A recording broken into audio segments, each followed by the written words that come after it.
नमस्कार दोस्तों, आज हम जानेंगे कि हमारे देश पर कितना कर्ज चढ़ चुका है। देश के हर नागरिक पर 1.40 लाख कर्ज हो गया है। भारत पर 205 लाख करोड़ रुपए का कर्ज चढ़ चुका है। IMF ने चिताया है। कहाँ खर्च हो रहा है इतना पैसा, हम जानेंगे विस्तार से। देश पर कुल कर्ज 205 लाख करोड़ रुपए से ज्यादा हो गया है। मार्च 2023 में देश पर कुल कर्ज 200 लाख करोड़ रुपए था, यानी बीते 6 महीने में 5 लाख करोड़ रुपए कर्ज बढ़ा है। अब अंतर्राष्ट्रीय मुद्रा कोष यानी IMF ने कहा है कि सरकार इसी रफ्तार से उधार लेती रही तो देश पर GDP का 100% कर्ज हो सकता है। ऐसा हुआ तो कर्ज चुकाना मुश्किल हो जाएगा। वहीं IMF ने चेतावनी पर असहमति जताते हुए भारत सरकार ने कहा है कि ज्यादातर कर्ज भारतीय रुपये में है, इसलिए कोई समस्या नहीं है। आखिर IMF ने भारत को क्यों चेताया है? सरकार क्यों कर्ज ले रही और कहां खर्च कर रही है? देश के हर नागरिक पर कितना कर्ज है? भारत सरकार पर कुल कर्ज कितना है और बीते 9 साल में कितना बढ़ गया है, हम जानेंगे। बिजनेस स्टैंडर्ड ने अपनी रिपोर्ट में दावा किया है कि सितंबर 2023 में देश पर कुल कर्ज 205 लाख करोड़ रुपए का हो गया है। इसमें भारत सरकार पर 161 लाख करोड़ रुपए, जबकि राज्य सरकारों पर भी 44 लाख करोड़ रुपए से ज़्यादा का कर्ज है। 2014 में जब केंद्र सरकार पर कुल कर्ज 55 लाख करोड़ रुपए था, जो सितंबर 2023 तक बढ़कर 161 लाख करोड़ हो गया। इस हिसाब से देखें तो पिछले 9 साल में भारत सरकार पर 192% कर्ज बढ़ गया है। इसमें देश और विदेश दोनों तरह के कर्ज शामिल हैं। इसी तरह अब अगर विदेशी कर्ज की बात करें तो 2014 से 15 में भारत पर विदेशी कर्ज 31 लाख करोड़ रुपए था। 2023 में भारत पर विदेशी कर्ज बढ़कर 50 लाख करोड़ रुपए से ज़्यादा हो गया है। मार्च 2023 से सितंबर 2023 तक भारत सरकार पर कितना कर्ज चढ़ चुका है? जवाब: 20 मार्च 2023 को वित्त मंत्री निर्मला सीतारमण ने सांसद नागेश्वर राव को एक सवाल का लिखित जवाब दिया था। सांसद नागेश्वर राव ने सरकारी कर्ज के बारे में सवाल पूछा था। इसके जवाब में वित्त मंत्री सीतारमण ने भी कहा था कि 31 मार्च 2023 तक भारत सरकार पर 155 लाख करोड़ रुपए से ज़्यादा का कर्ज है।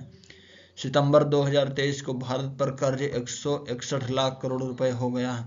इसका मतलब ये है कि 6 महीने में भारत सरकार पर करीब 5 लाख करोड़ रुपए यानी 4% का कर्ज बढ़ा है।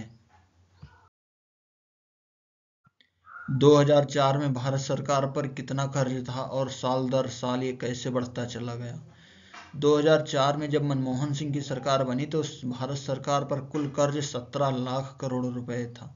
2014 तक 3 गुना से ज़्यादा बढ़कर 55 लाख करोड़ रुपए हो गया। इस समय भारत सरकार पर कुल कर्ज 161 लाख करोड़ का हो गया है। भारत में साल दर साल कैसे बढ़ता चला गया कर्ज, हम ग्राफ से समझते हैं।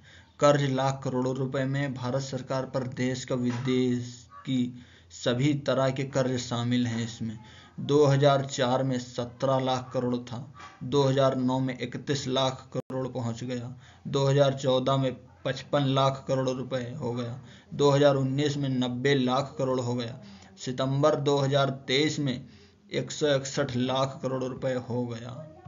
इतना ज़्यादा कर्ज हो गया। अब हम बात करते हैं भारत में हर आदमी पर 9 साल में कितने रुपए का कर्ज बढ़ा है। सितंबर 2023 में देश पर कुल कर्ज 205 लाख करोड़ रुपए का हो गया। इनमें केंद्र और राज्य सरकारों के कर्ज शामिल हैं, यानी राज्य सरकार का भी इसमें हाथ है। भारत की कुल आबादी 142 करोड़ अगर हम मान लें तो आज के समय में हर भारतीय पर 1,40,000 रुपए से ज़्यादा का कर्ज है। 9 साल में विदेश से कर्ज लेने के मामले में केंद्र की UPA सरकार या NDA सरकार आगे है। 2014 के बाद अब तक केंद्र सरकार ने विदेश से कुल 19 लाख करोड़ रुपए का कर्ज लिया है, जबकि 2005 से 2013 तक 9 साल में यूपीए सरकार ने 21 लाख करोड़ रुपए का विदेशी कर्ज लिया था। यहाँ पर आंकड़ों की माने तो यूपीए सरकार ने ज़्यादा कर्ज लिया था एनडीए सरकार के मुकाबले। 2005 में देश पर विदेशी कर्ज 10 लाख करोड़ था, जो 2013 में बढ़कर 31 लाख करोड़ हुआ। यानी यूपीए के समय केंद्र सरकार पर 9 साल में 21 लाख करोड़ रुपए का विदेशी कर्ज बढ़ चुका था। यह कर्ज का माया जाल। विदेशी कर्ज लेने के मामले में मोदी सरकार वीएस मनमोहन सरकार, आप देख सकते हैं कैसे कैसे ग्राफ बढ़ता चला गया। यहाँ पे 10 लाख करोड़, फिर 13 लाख करोड़, 17 लाख करोड़, 17 लाख, 19 लाख करोड़, 24 लाख करोड़, 27 लाख, 31 लाख, उसके आगे मोदी जी हमारे, ये सारे रुपए लाख करोड़ में हैं 2022 तक।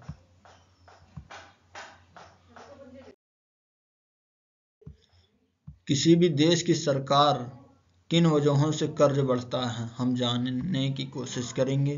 सरकार का कर्ज दो बातों पर निर्भर करता है। सरकार की आमदनी यानी कि पैसा कमा कितना रही है, सरकार का खर्च कितना है। अगर खर्चा आमदनी से ज़्यादा हो तो सरकार का कर्ज लेना ही होता है। सरकार जैसे ही कर्ज लेती है, इससे राजस्व घाटा बढ़ता है। इसका मतलब ये हुआ कि सरकार का खर्च राजस्व से होने वाली कमाई से ज़्यादा है। आमतौर पर राजस्व घाटा तब ज़्यादा होता है जब सरकार कर्ज के पैसे को वहाँ खर्च करती है जिससे रिटर्न नहीं आता, जैसे रेवड़ियाँ बांटी जाती हैं हमारे देश में। आगे हम जानने की कोशिश करेंगे। सरकार 4 तरह से लोन लेती है, कर्ज 4 प्रकार से लेती है। एक होता है देशी कर्ज, जो आरबीआई दूसरे बैंकों से, बीमा कंपनियों से या कॉरपोरेट कंपनियों से लेती है। एक विदेशी कर्ज होता है जो आईएमएफ, वर्ल्ड बैंक और दूसरे विदेशी बैंकों से लेती है। एक सार्वजनिक कर्ज होता है, ट्रेजरी बिल, गोल्ड बॉन्ड के जरिए, स्मॉल सेविंग के स्कीम के तहत। अन्य कर्ज 1990 में सरकार ने सोना गिरवी पर रखकर पैसा उठाया था वगैरह। इस तरह अन्य कर्ज भी लिए जाते हैं। कई प्रकार से कर्ज हमारे देश में लिए जाते हैं। भारत सरकार इतना पैसा कर्ज लेकर कहाँ खर्च करती है, आप लोगों के मन में यह सवाल उठता होगा। हम बात कर रहे हैं इसके बारे में। अब जब 2020 में कोरोना महामारी के बाद भारत सरकार कई तरह की सब्सिडी दे रही है, जैसे 80 करोड़ लोगों को हर महीने मुफ्त अनाज बांटा जाता है। करीब 10 लाख करोड़ महिलाओं को उज्ज्वला योजना के तहत मुफ्त सिलेंडर दिए गए। करीब 9 करोड़ किसानों को सालाना 6,000 रुपये 2-2 हज़ार रुपये किस्तों के रूप में दिया जाता है। प्रधानमंत्री आवास योजना के तहत 2 करोड़ लोगों को घर बनाने में आर्थिक सहायता दी जाती है। अर्थशास्त्री की एक इंटरव्यू में कहते हैं कि 2014 में सत्ता में आने के बाद मोदी सरकार ने कई फ्री बीज योजनाओं की शुरुआत की है। लोगों को मुफ्त की चीज़ें देने के लिए सरकार पैसा कर्ज पर लेती है। सब्सिडी, डिफेंस और इसी तरह के दूसरे सरकारी खर्चों की वजह से देश का वित्तीय घाटा बढ़ता है। फ्री बीज योजनाओं के मामले में बीजेपी की तरह अन्य राज्यों में कांग्रेस की सरकारों ने भी कई योजनाएं लागू की, जैसे राजस्थान में इंदिरा गांधी फ्री मोबाइल योजना, फ्री स्कूटी योजना, फ्री राशन योजना। इस तरह की फ्री बीज योजनाएं चालू हैं। इससे हमारा कर्ज बढ़ रहा है बहुत ज़्यादा। देश पर कर्ज और महंगाई के बीच का रिलेशन क्या है, यह हम जानने की कोशिश करते हैं। एक सवाल जो हर किसी के मन में उठता है वह यह है कि क्या देश पर कर्ज बढ़ने से महंगाई बढ़ती है। इस मामले में केयर रेटिंग एजेंसी के मुख्य अर्थशास्त्री मदन फडणवीस के मुताबिक देश पर कर्ज बढ़ने का महंगाई से कोई सीधा संबंध नहीं है। सरकार कर्ज के पैसे को आय बढ़ाने के लिए इस्तेमाल करती है। कर्ज का पैसा जब बाजार में आता है तो इससे सरकार का रेवेन्यू बढ़ता है। साथ ही उन्होंने कहा कि कर्ज के पैसे का गलत इस्तेमाल हो तो महंगाई बढ़ भी सकती है। जैसे कर्ज लेकर पैसा आम लोगों में बांट दिया जाए तो लोग ज़्यादा चीज़ें खरीदने लगेंगे, इससे बाजार में चीज़ों की मांग बढ़ेगी। मांग बढ़ने के बाद आपूर्ति सही नहीं रही तो चीज़ों की कीमत बढ़ेगी। वहीं एक अन्य अर्थशास्त्री का मानना है कर्ज लेना हमेशा किसी देश के लिए खराब ही नहीं होता है, फायदा भी होता है। भारत की इकोनॉमी 3 ट्रिलियन से ज़्यादा हो गई है। इस हिसाब से देखें तो 155 लाख करोड़ रुपए कर्ज ज़्यादा नहीं है।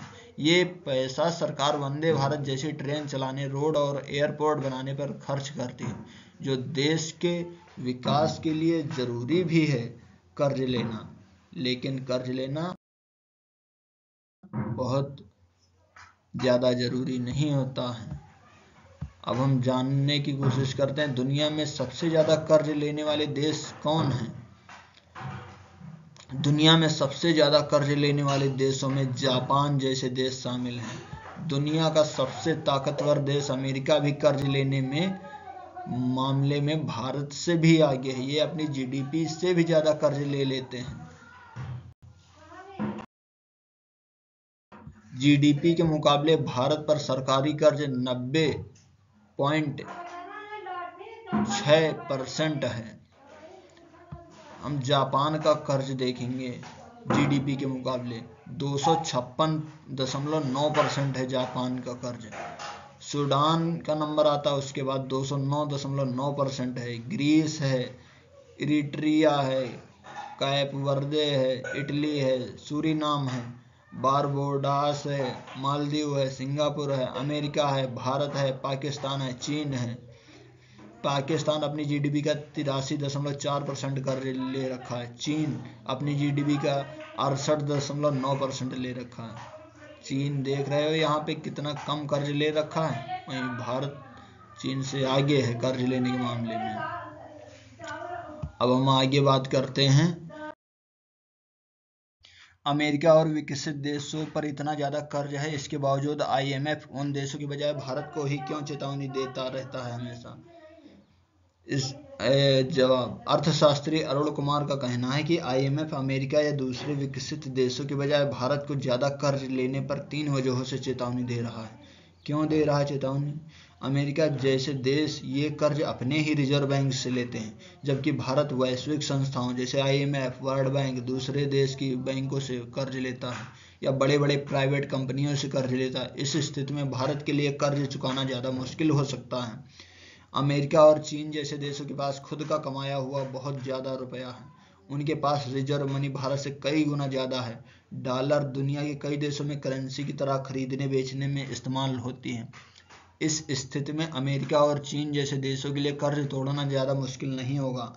इसकी वजह यह है कि उनकी डॉलर जितनी मजबूत होगी उन्हें उतना ही कम इंटरेस्ट देना होगा, जबकि भारत की स्थिति में ऐसा नहीं है। भारत का रुपया लगातार नीचे गिरता चला जा रहा है। भारत को बहुत मुश्किल हो सकती है कर्ज चुकाने के लिए।